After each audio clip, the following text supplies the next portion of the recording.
안녕하세요. 제도권 주식 분석입니다. 오늘 여러분들이 기다리시던 신상 라이즈 데일리 고정 커버드 콜을 준비를 해봤습니다. 솔직한 리뷰고요. 제 사심이 많이 담겨 있으니까 여러분들 참고하셔서 투자하셨으면 좋겠습니다. 재테크가 필수인 시대가 되었는데 퇴사 얘기를 먼저 해보겠습니다. 1년 미만 공무원들이 퇴직 이 가속화되고 있는 그런 모습이고, 저희 회사 증권사도 마찬가지로요, 1년 미만 들어와서 몇 달 있다가 퇴사하는 경우들이 많이 있습니다. 실제로 금융권의 연봉이 높다라고 해서 왔지만 본인이 월세 나가고 뭐 학비 그동안 대출 받았던 거 있고 혹은 뭐 통신비, 데이트비 여러 가지 나가다 보면 웬만한 급여로서는 생활이 불가능한 그런 상태가 오는 거죠. 그래서 하루 빨리 퇴사를 하고 전문직을 혹은 사업을 다른 뭐 잘하는 거를 준비하러 나가는 그런 친구들이 많다라는 것을 느꼈습니다. 어쨌든 이렇게 힘든 시장에서 재테크를 할 수 있는 자금이 있어야 되긴 하겠지만, 재테크를 그렇다고 돈이 없다고 안 하게 되면 물가 상승률은 3% 이상씩 계속 올라가는 상황에서 금리는 떨어지고 있을 거죠. 그러다 보니까 생존으로서의 재테크를 선택할 수밖에 없다. 그러면서도 재테크를 하지 않으면 결국 죽음에 이르를 수밖에 없다라는 아주 무서운 그림을 가져와 봤습니다.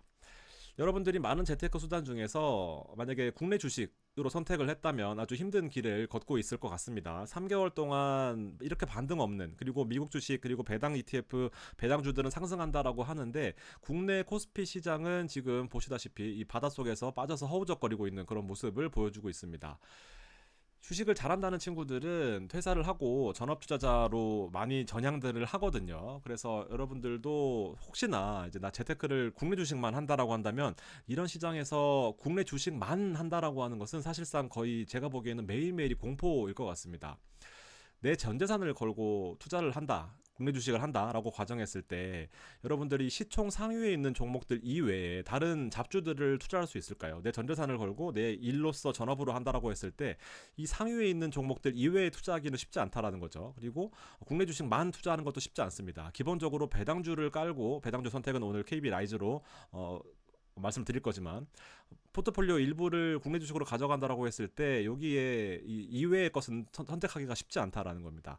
근데 보시면 삼성전자, 하이닉스 계속해서 하락하고 있죠. LG 엔솔은 2차 전지 끝났다라고 하는데 계속해서 오르고 있죠. 물론 오르니까 다행이긴 하지만 삼바도 100만원에서 다행히 안착하고 있습니다만, 현대차와 셀트리온, 기아, 포스코, 신한지주, 우리나라를 대표하는 종목들이 대부분 약세이거나 약세 흐름을 지속하고 있는 상황이다라고 보여집니다.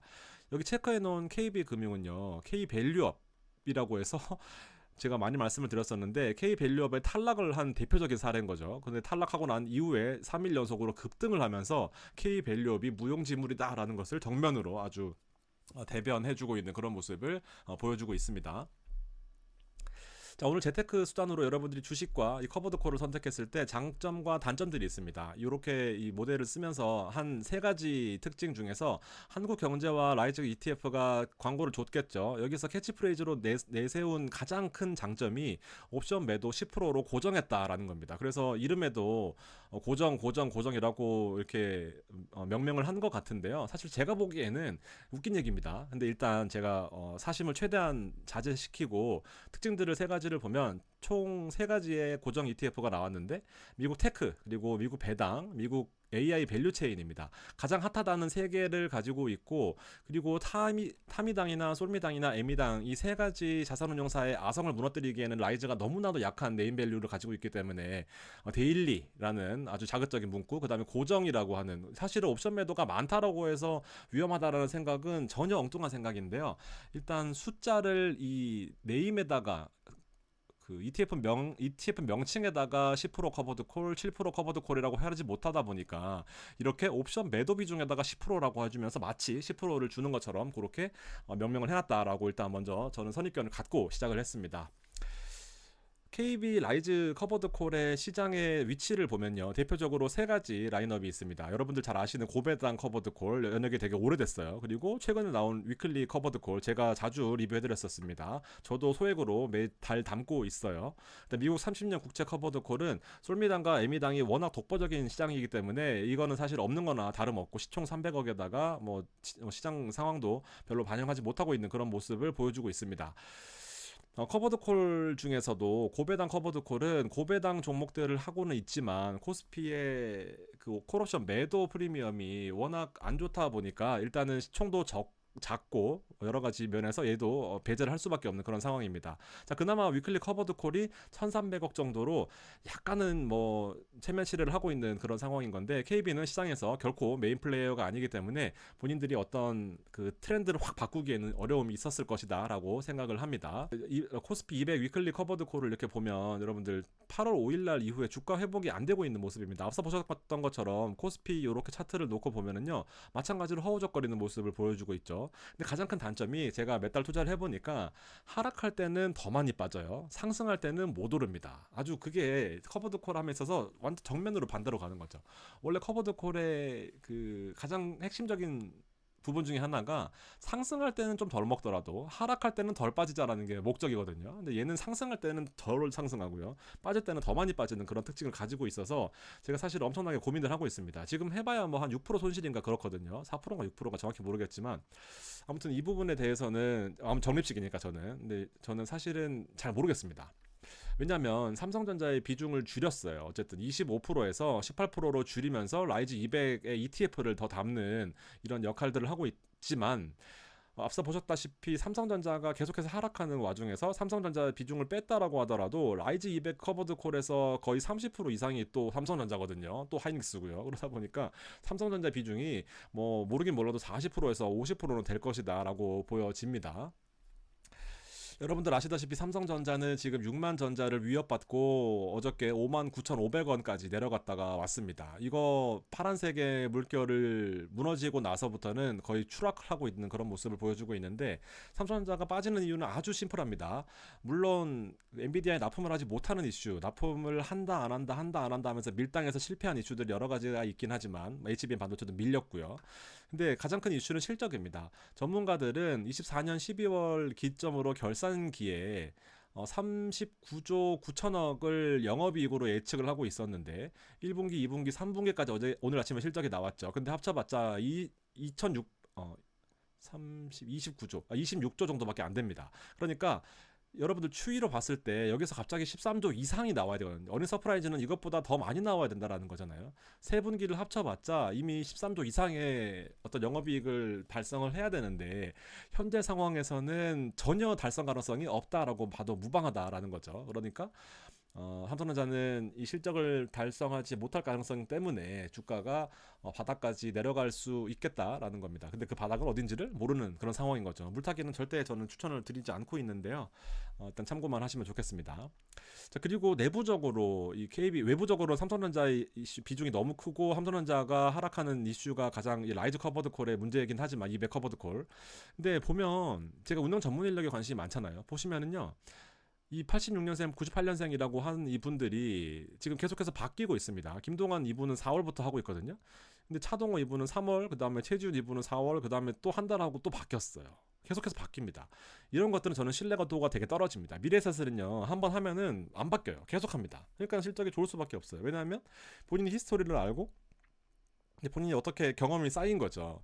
가장 중요한 게, 별 운용력이 중요한 이유는 여러분들 ETF 커버드 콜 ETF는 보통 여러분들 가장 중요한 게 주식의 60% 이상, 파생 상품의 40% 이하로 이렇게 투자를 할 수 있게 스킴이 짜져 있어요. 그러니까 무슨 말이냐면은 주식의 60% 이상만 담으면 되기 때문에 시장 상황을 봐서 60%에서 한 80%를 담거나, 파생 상품을 시장이 좀 더 덜 흔들릴 것 같다라고 했을 때 파생 상품 비중을 늘려서 좀 더 유도리 있게 투자할 수 있는 게 바로 이 운용력이 하는 역할이거든요. 똑같이 따라할 거면 저도 이거 할 수 있죠. 근데 이런 역할들을 하라라는 건데, 계속해서 바뀌고 한 달마다 바뀌고 나는 또 이직을 알아보고 있고 이렇게 되면 굳이 열심히 이렇게 왔다 갔다 하면서 약간 공격적으로 투자를 할 이유가 사실 저는 없어 보인다라는 거죠.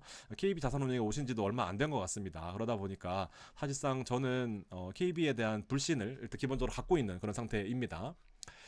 자, 시대 흐름을 보면 일단 앞서서 보셨겠지만, AI, 그리고 미국 배당, 그리고 AI 테크 하나 뭐였지? 잠깐만요. 테크, 그렇죠. 이렇게 보면 사실 현재 시대 흐름을 보면, 시대 흐름은 잘 타고난 세 가지를 아마 마케팅 팀에서 잘 짰을 거예요. 여러분들 ETF를 운영하는 자산운용사를 보면요, 여기 마케팅 팀, 여기 운용팀 이렇게 있습니다. 마케팅 팀은요, 이렇게 광고만 하시는 분들이에요. 아무것도 모릅니다. 이분들은 그냥 사실 이렇게 써주는 대로 읽는 분들이에요. 그리고 운영하시는 분들은 똑똑한 펀드 매니저 같은 분들이죠. 그래서 이분들이 중요 포인트는 이겁니다 하면서 하면 얘네들이 이제 이런 자료들을 설명 자료들을 만드는 거예요. 그래서 얘네들이 마케팅만 전문으로 하다 보니까 지금 현재 키워드는 세 가지다. 테크, AI, 그다음에 미국 배당이다 하면서 이렇게 선택을 해서 집중을 한 겁니다. 시대 흐름도 마찬가지인 거죠. 지금 미국 같은 경우에는 고용 지표가 안정되고 물가 지수가 안정되고 있고 CPI는 낮아지고 있고 소비자 물가 지수, 소매 판매는 또 올라가고 있습니다. 경기는 좋고 물가는 떨어지고 있다 보니까 결과적으로 미국은 아주 좋은 흐름으로 골디락스라고 하는 좋은 선순환 흐름을 가져가고 있습니다. 자, 근데 우리나라는 아직까지 물가 지수가 계속해서 오르고 있고 고용 지표는 60세, 65세 약간 어르신 분들을 고용 통계에 넣으면서 고용은 좋아지고 있다라고 조작하고 있고 왜곡하고 있는 거죠. 그러다 보니까 경기는 실질적으로 체감상 되게 안 좋은데 금리는 내려야 되죠. 왜냐하면 미국이 금리를 내리고 있으니까. 근데 금리를 내릴 수도 없어요. 물가가 너무 높으니까. 그래서 이거를 주저하고 있다 보니까 금리를 못 내릴 수도 있지 않나라고 하면서 최근에 금리 관련된 채권이나 그다음 리츠 관련된 배당주들이 하락을 하고 있는 그런 모습입니다. 왜냐하면 얘네들은 금리가 떨어져야 올라가는데 금리를 못 내릴 수도 있다는 거죠. 그래서 전 세계적으로는 배당주 매력에 대한 트렌드가 총 3번으로 퀀텀 점프를 한 그런 모습이고 우리나라는 약간은 다른 행보를 하고 있다라고 보시면 됩니다. 얘기가 좀 길어졌네요. 자, ETF의 문제점을 설명을 하고 있어요. 이 방송 보신 분들 계실지 모르겠지만 ETF의 문제점을 설명하고 대안을 주고 있는 그런 모습입니다. 시장의 포화를 뚫고 빈틈을 노린 전략인데 커버드콜 ETF는 시장을 못 따라갔다라고 얘네들이 얘기를 하고 있습니다. 바로 위클리 커버드콜 얘기를 하는 것 같아요. 자, 프리미엄을 이유로 월별에서 주간, 일간으로 변동하고 있다. 시장 상황. 무슨 말이냐면은 타미당이 콜옵션 매도를 월로 만기를 설정을 하고 있잖아요. 그러면서 좀 더 배당을 높이 주려고 타미당이 워낙 잘 나가다 보니까 그래서 AI 테크 가지고 주간으로 설정하는 커버드 콜들이 나왔었고요. 폭망했죠. 그 다음에 일간으로 더 자극적인 것들 매일매일 옵션이 만개가 되면서 프리미엄을 극대화시키자는 게 바로 일간입니다. 그래서 시장 상황이 프리미엄을 높은 것을 추구하다 보니까 앞으로 점점 만기가 짧아지는 그런 형태로 오고 있다라고 본인들이 이렇게 진단을 했습니다. 그래서 콜 옵션의 매도 비중을 낮추자라는 겁니다. 얘네들이 하고자 하는 것은 자, 무슨 말이냐면은 콜 옵션 매도 비중을 10%로 고정했다라고 해서 고정이거든요. 자, 이렇게 정리하시면 되고 자, 크게 미국 배당 AI 지수 데일리로 매도 비중을 10%로만 했다라는 겁니다. 10%로만. 자, 정리를 해보면 자, 다우 그리고 미국 지수 얘네들이 관련 포트폴리오를 보면 S&P 500의 움직임과 상관 계수를 비슷하게 보이고 있다라는 겁니다. 뭐 어려우시면 넘어가겠습니다. 그러니까 같이 비슷하게 움직이기 때문에 많이 움직이지만 않으면은 좋다라는 거예요. 왜냐하면 기초지수가 오르면 좋죠. 많이 움직이면 커버드 콜에서 손실이 발생할 수 있으니까 비슷하게 적당하게 움직인다라는 것이 얘네들의 핵심입니다. 타미당을 먼저 비교를 해볼게요. 이해하기 편하게요. 그러면 타미당 같은 경우에는 타겟 커버드콜 1, 2호로 이름이 바뀌었습니다. 3 또는 7, 타미당 3이나 타미당 7 둘 다 똑같습니다. 주식의 60% 이상, 파생의 40% 이하. 그래서 슈드 배당이 3.5 정도 나오잖아요. 거기다가 3이나 7%의 프리미엄을 더해서 약 7% 혹은 10% 수준의 배당을 매월 지급하는 게 바로 이 타미당 3, 타미당 7인 거죠. 그래서 얘네들이 가지고 있는 것은 리츠를 제외한 유니버스를 통해서 옵션 연간 프리미엄을 3% 정도 받으려고 연간 프리미엄을 7% 정도 받으려고 계약수의 S&P 옵션을 매도한다라는 겁니다. 두 가지로 정리를 해보면 타미당 3 같은 경우에는 옵션 매도 비중이 24% 정도 되고요. 타미당 7 같은 경우에는 40% 정도의 옵션 매도 비중을 가지고 있습니다. 자, 그래서 아까 보셨다시피 데일리 고정 커버드 콜은 10%만 옵션을 매도한다라고 했잖아요. 요 두 가지가 가장 큰 차이가 나는 겁니다. 자, 다시 한번 정리를 해보면요. 옵션 매도 비중 차이 첫 번째로 두 개가 나는 거고 옵션 만기일의 차이. 옵션 만기일이 타미당 같은 경우에는 월별 만기거든요. 월별 만기. 근데 얘는 데일리 만기다라는 겁니다. 여기서 큰 차이가 나는 거예요. 자, 비교해 볼게요. 정말 쓸데없는 짓을 KB가 한 게 옵션 프리미엄의 비중 차이가 많다라고 나쁜 게 절대 아닙니다. 많다라고 나쁜 거면은 본인들도 많은 종목들이 있어요. 그러면 본인들 발목을 본인들이 잡는 겁니다. 자, 보세요. 옵션 프리미엄이 비중이 어떨 때 위험하냐면 주식을 60% 보유하지만 이 KB 같은 경우는 90%를 보유한다라고 되어 있습니다. 자, 콜옵션 매도 포지션은 기초지수 100%만 가지고 있는 것보다 하락할 때 일부 유리하죠. 왜냐하면 하락할 때 콜옵션 프리미엄을 받으니까. 그리고 완만한 상승 시에는 그냥 프리미엄을 받으니까 유리하고요. 근데 행사 간격을 넘는 급등할 때는 불리해요. 무슨 말씀인지 아시겠죠? 자, 근데 여기서 결론. 많이 매도하면은 프리미엄이 높아요.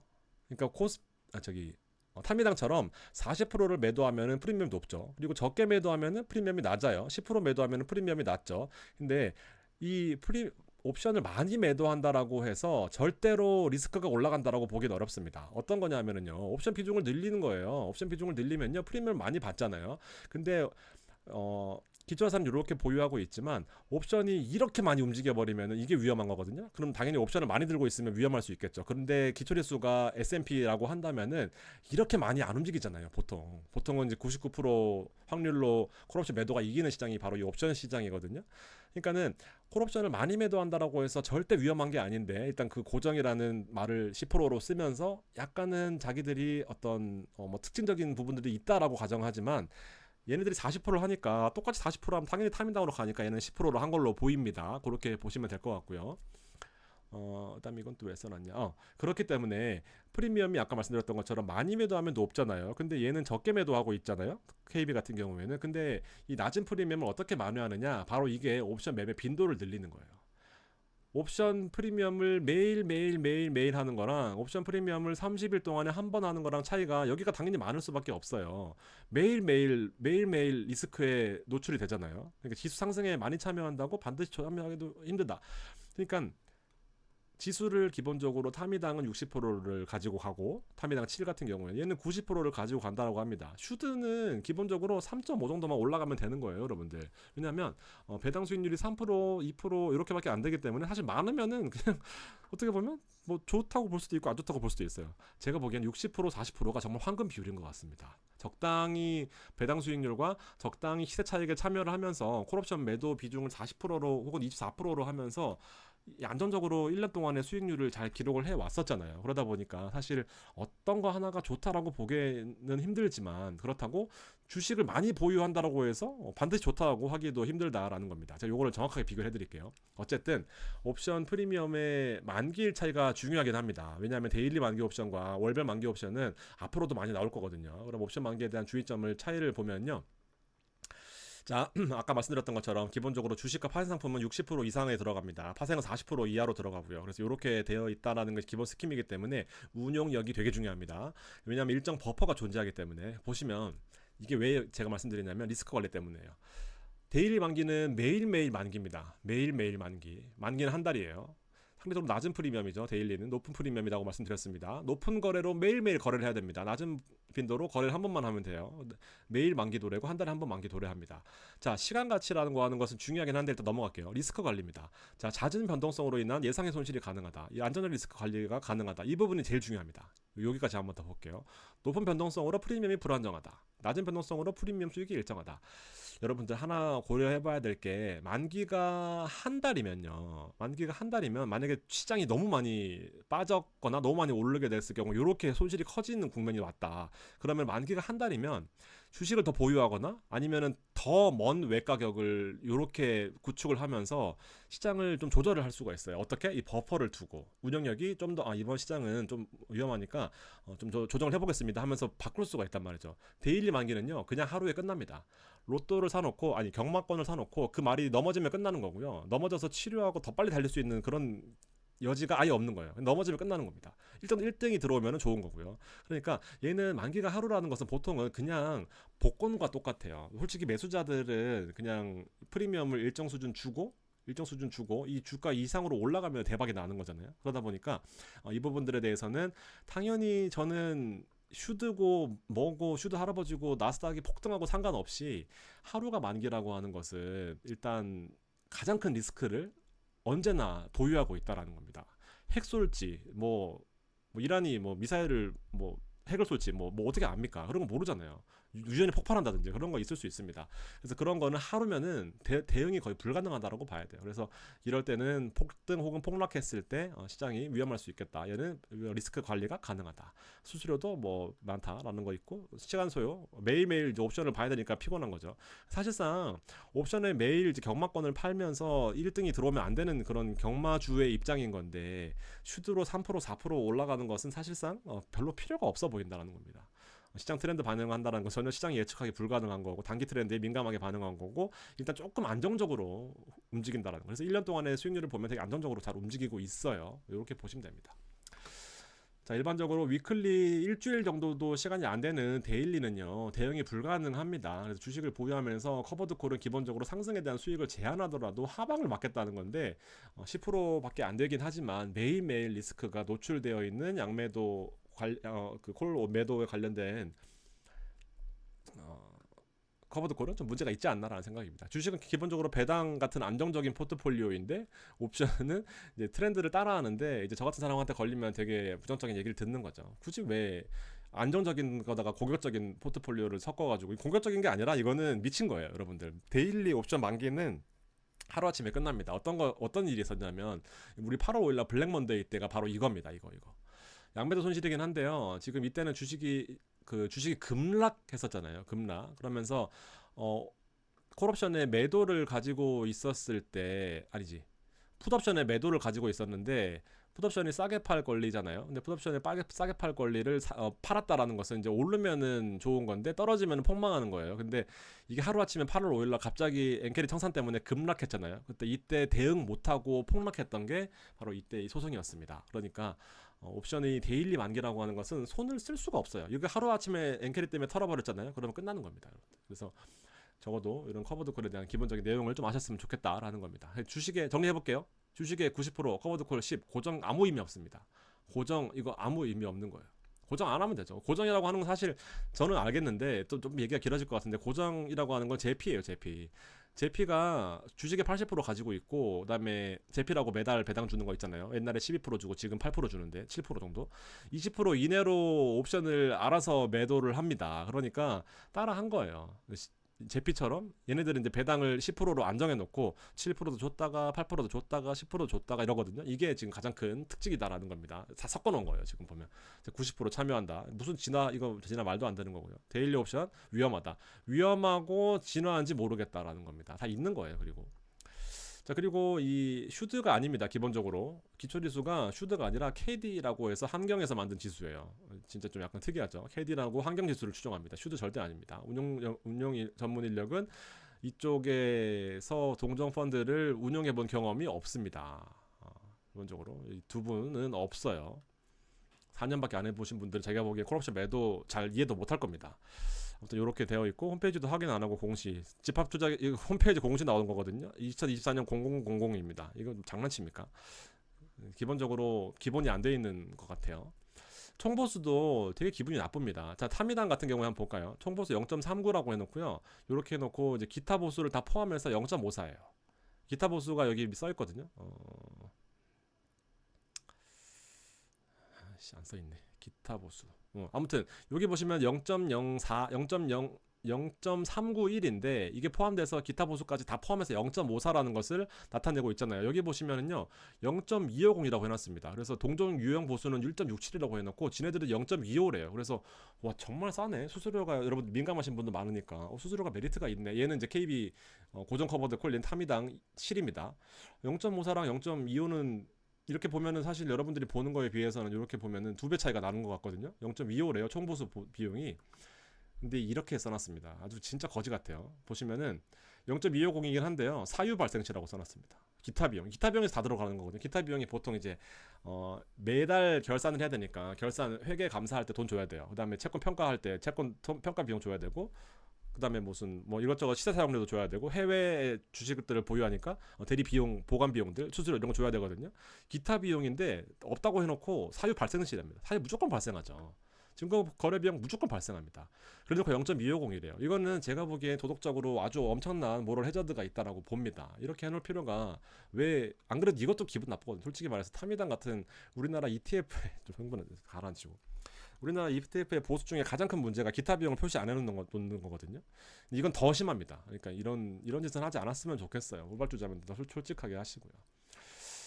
정리를 해볼게요. 여러분들 목적은 슈드를 추종하는 게 가장 좋다라는 겁니다. 60% 90% 추종하는 거 좋습니다. 90% 추종할 수도 있고 60% 추종할 수도 있죠. 근데 이제 플러스 알파를 추종한다기보다는 결과적으로 옵션을 매일 먹는 것은 한 방에 갈 수도 있습니다. 그래서 지금 가장 안타까운 게 타이거 미국 배당은 60%에 40% 월간 옵션 만기 10% 정도의 배당이 나오는 형태. 그다음에 라이즈는 미국 배당 100이긴 한데 슈드의 90%를 갖고 있으면서 커버드 콜의 10% 이하입니다. 그래서 저는 커버드 콜의 10%를 차라리 월 배당으로 월 만기로 했었으면 옵션 매도를 괜찮을 것 같아요. 근데 데일리 만기는요, S&P가 물론 안정적으로 우상향하고 있지만 한두 번 시장이 꺾였을 때는 이거는 제가 보기에는 뭐 굳이 이렇게 리스크를 질 필요가 있나라고 생각하는 건데, 왜 이런 식으로 했냐면은 타미당과 솔미당, 콤미당, M미당이 워낙 4대 미당 시리즈가 시장을 독보적으로 독점하고 있다 보니까 틈새를 노린 건데, 굳이 저는 이런 비도덕적인 행동을 하면서까지 하는 운용사에 투자를 할 필요가 있나라고 생각합니다. 그래서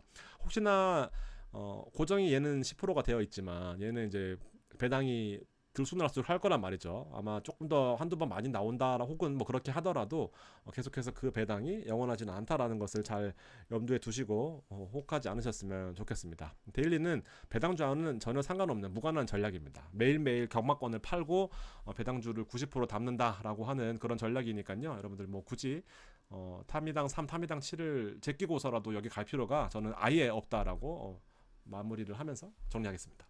고맙습니다.